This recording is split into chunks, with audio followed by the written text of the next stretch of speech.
पत्रिका ही लग्न पाहण्यासाठी आवश्यक असते, त्याचप्रमाणे वास्तू सुद्धा तितकीच महत्त्वाची असते. म्हणजे आपण जिथे लग्न करतो किंवा लग्न मंडप किंवा तिथे होणारा विधी, ती वास्तू ही किती, म्हणजे त्याचं महत्त्व तुम्ही काय सांगाल, किती महत्त्व आहे? बघ, यामध्ये मी एक व्यंकटेशपुरम नावाचं एक माझं एक रिसॉर्ट चालू केलेलं आहे. ती 3 एकर 2.5-3 एकरमध्ये आहे. पुण्यामध्ये सिंहगड रोड जो आहे, सिंहगड रोड सगळ्या पुण्याला माहिती आहे, आपण सगळे जातो तिथं. त्या सिंहगड रोडमध्ये सिंहगडपासून पानशेतला जाताना 10-12 किलोमीटर अंतरावर मेन रोड टच माझं एक रिसॉर्ट आहे. हे रिसॉर्ट जे आहे हे काढायचा उद्देशच हे आहे की लग्नासंबंधी बेसिकली हे इनॉग्रेशन माझं मागच्या महिन्यात 21 जूनला झालं. त्याला लग्नासंबंधी, तर लग्नासंबंधीचे हॉल त्या ठिकाणी बँक्वेट हॉल केलेला आहे.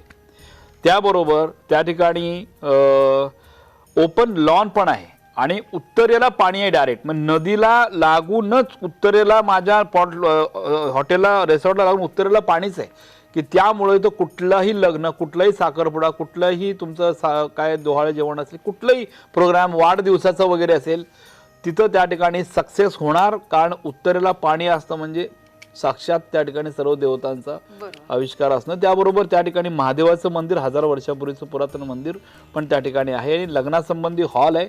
तर अप्रॉक्सिमेट 1000-2000 लोकांचं लग्न आपण तिथं करू शकतो. वास्तुशास्त्राप्रमाणे हॉल कुठं असला पाहिजे, मंडप कुठं असला पाहिजे, त्याबरोबर एंट्रन्स कुठं असायला पाहिजे, जेवणाची व्यवस्था कुठे असली पाहिजे, या सगळ्या गोष्टी वास्तुशास्त्राने बॅलन्स केल्यामुळे अशा ठिकाणी यश मिळतं. म्हणजे अनेक वेळा